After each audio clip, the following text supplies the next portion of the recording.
नमस्कार, यह एक इन्फॉर्मेटिव वीडियो है। इस वीडियो को बनाने का मुख्य उद्देश्य यही है कि हाल ही में अभी बिहार सरकार के द्वारा बिहार में प्रोफेसर्स की बहाली को लेकर के कई बार ड्राफ्ट बनाए गए और उन ड्राफ्ट में कई मामलों में विवाद चल रहा है। जो लोग अपनी इच्छा के अनुसार कुछ एज को लेकर के या कुछ का ऐसा मानना है कि ये जो गाइडलाइंस हैं वो यूजीसी के रूल्स एंड रेगुलेशंस को फॉलो नहीं कर रहे हैं।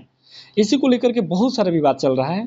तो हम क्या करेंगे, जैसे गुजरात स्टेट हो गया या मध्य प्रदेश स्टेट हो गया या उत्तर प्रदेश हो गया, उन स्टेटों में आखिर क्या प्रोसेस है, कैसी प्रोफेसर्स की रिक्वायरमेंट की जाती है, ठीक है।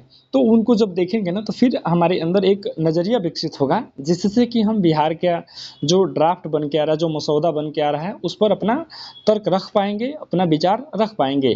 तो उसी क्रम में आज हमें हाथ लगी है गुजरात स्टेट एलिजिबिलिटी टेस्ट, ठीक है, जो कि अभी होने जा रहा है और इसका नोटिफिकेशन जो है वो 27 जून को आया था।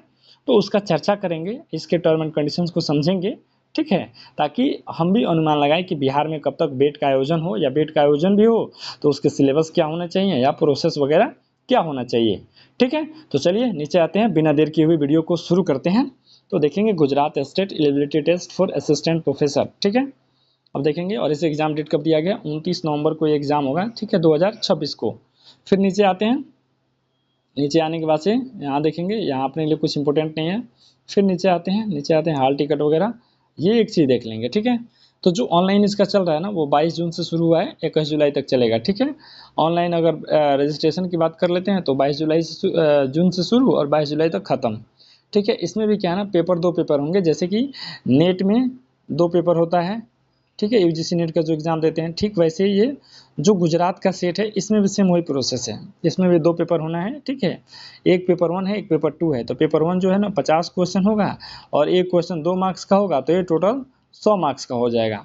फिर जो सेकंड पेपर होगा जिससे कि आपका मास्टर डिग्री होगा, जिसका आपको प्रोफेसर बनना है, तो उसमें 100 क्वेश्चन उस सब्जेक्ट से होंगे और एक क्वेश्चन 2 मार्क्स का होगा, तो टोटल ये कितने होंगे, 200 मार्क्स हो गए। और जब दोनों को जोड़ देंगे तो कितने हो गए, 300 मार्क्स हो गए।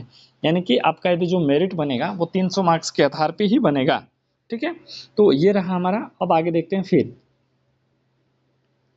उसके बाद से यहाँ कुछ इंपॉर्टेंट नहीं दिख रहा। जीसेट के लिए जो प्रॉपर उस राज्य के स्टेट के निवासी होंगे तो उनके लिए ओबीसी या जो ईडब्ल्यूएस में क्या छूट मिलने वाला वो यहाँ दिख रहा है। फिर आगे चलते हैं, आगे अपने लिए कोई इंपॉर्टेंट नहीं है।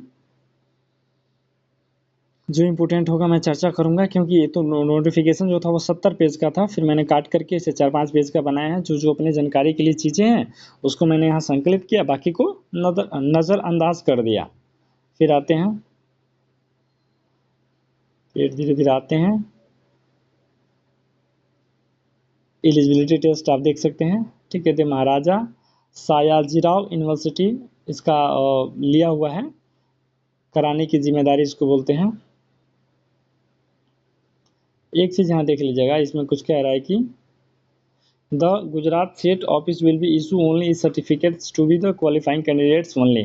Printed hard copy of certificate will not be issued sent to any successful candidate. यानी आपका जो इलेक्ट्रॉनिक रूप ही दिया जाएगा, कुछ आपके भेजा नहीं जाएगा, ठीक है।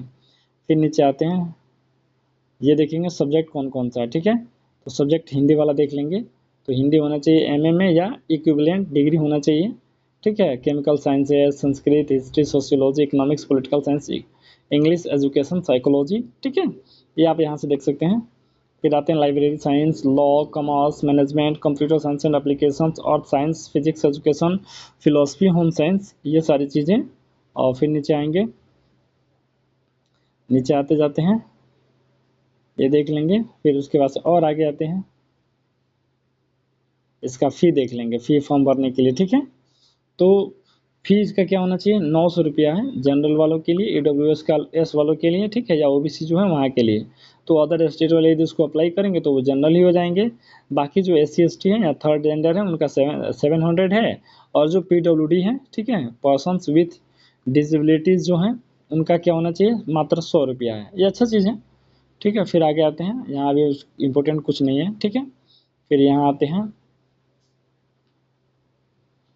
ये देखेंगे और कंडीशंस क्या है योग्यता के लिए। तो only those candidates are eligible to appear in the GSET who have complete completed are studying in the final year of a UGC a specified master's degree in a subject of GSET. There is no upper age limit applying in the GSET for eligibility of assistant professor. ठीक है, यानी कि इसके लिए कोई maximum उम्र का बाध्यता नहीं है.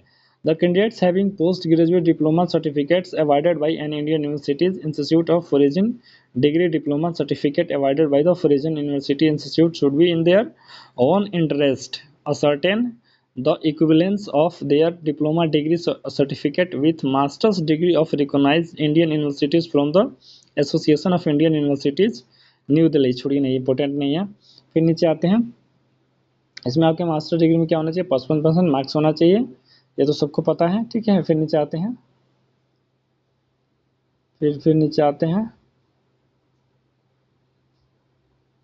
फिर नीचे आते हैं.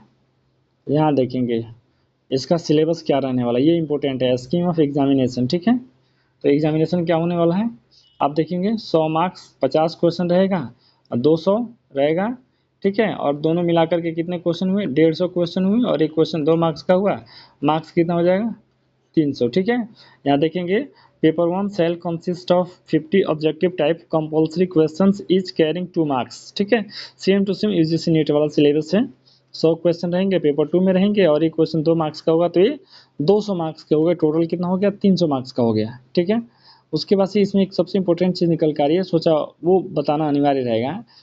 मेरे ख्याल से मुझे लगता है कि यूजीसी नीट में भी वही होता है. ठीक है, तो उसको हम लोग देखते हैं पहले. जब ऑफिशियल आपके स्क्रीन पे आता है तो ही बताना अच्छा रहेगा. ऐसे उसके लिए थोड़ा सा परहेज कर रहे हैं. हाँ, आ गया. देखिए यहाँ पे यहाँ कह रहा है कि procedure and criteria for declaration of result. तो कह रहा है कि the number of candidates to be qualified total slots for eligibility of assistant professor shall be equal to 6% of the candidates appear in the both of the papers of GCET on the basis of the masters degree और equivalent examination. यानी कि examination में जितने candidates बैठेंगे ना, उस candidates का only 6% लोग को ही पास किया जाएगा. ठीक है, उसके बाद 6% यानी कि ऊपर से 6 मतलब 6% उसका निकालेंगे. जिसका हाईएस्ट मार्क्स होगा ऊपर तक को ही ले लिया जाएगा. और मुझे लगता है कि जो यूजीसी नीट है ना, सेम वही काम करता है. वो लगभग 1 से 2% फिक्स रखता है कि जेआरएफ दे देना है. फिर रखता होगा कि 2 से लेकर के 10 या 12% तक नेट दे देना है. उसके बाद से 12 से लेकर के 15% के आसपास पीएचडी के लिए दे देना है. और उसके बाद से मेरे ख्याल से फाइनल बोल देता होगा कि सभी लोग फेल हो गए. ठीक है, और जहाँ तक मुझे लग रहा है कि यूजीसी नीट जो है ऐसा ही करता होगा. हालांकि इस पर मैं अभी कंफर्म नहीं हूँ, जानकारी इकट्ठा कर रहा हूँ. जिस दिन जानकारी इकट्ठा हो गई मैं आपके साथ लेके जरूर आऊँगा. ठीक है, आप भी पता कीजिएगा. अगर यदि आपको पता चले तो इसको ज़रा कमेंट में मुझे बताइएगा. फिर अगला क्या कह रहा है, देख लेंगे. 40% एग्रीगेट, इस मार्क्स का तो कोई मतलब नहीं है. ठीक है, ये भी कोई मतलब नहीं है. ये भी कोई मतलब नहीं है. डिग्री इक्विवेलेंट एग्जामिनेशन और अप्लाई करने के लिए आप देख सकते हैं जीसेट के वेबसाइट से आप अप्लाई करेंगे. रजिस्टर फॉर ऑनलाइन, इससे भी कोई अपन को मतलब नहीं है. ठीक है, उसके बाद से एक चीज़ यहाँ अच्छा चीज़ मिला, मुझे लगता है कि बिहार में भी होना चाहिए. हालांकि नेट खुद ये चीज़ नहीं करता है. अच्छा लगा, इसीलिए तो मैं लेके आया ताकि आपके साथ चर्चा तो जरूर करूँ कि अदर स्टेट में चल क्या रहा है. अब जैसे यहाँ देखेंगे ना कि जीसेट का जो सर्टिफिकेट होगा ना, ऐसे ही किसी को नहीं मिलता है. इसके लिए इसका वेरिफिकेशन होता है. जबकि यूजीसी नेट तो कोई वेरिफिकेशन ही नहीं करता है. वो केवल आप एग्ज़ाम दो और फिर वो पीडीएफ के तौर पे आ जाता है, आप उसको डाउनलोड कर लो. लेकिन ये क्या, ऐसा नहीं है. अब इसमें देखेंगे क्या कह रहा है कि असिस्टेंट प्रोफेसर के लिए, ठीक है, अगर कोई क्वालिफाई करता है तो उसके लिए सर्टिफिकेट का वेरिफिकेशन कैसे है. तो यूनिवर्सिटी और government affiliated private college of Gujarat state desirous of verification of authenticity of GSET certificate before recruiting GSET qualified candidates as assistant professor need to communicate to Gujarat SET Office Vadodara. The request of GSET certificate verification should be registered by sending the covering letter on the university and government's affiliated private college letterhead with following details of candidate in tabular format. तो इसमें क्या करना है कि जिस university से आप पढ़े लिखे हैं ना, उसके सारा रिकॉर्ड को आपको एक पत्र के माध्यम से भेजना पड़ेगा, जिसमें कि लिखा रहेगा कि आपका जीसेट का एग्ज़ाम कब हुआ, रजिस्ट्रेशन नंबर क्या था, रोल नंबर क्या है, नाम क्या था. ठीक है, जीसेट एग्जामिनेशन सब्जेक्ट क्या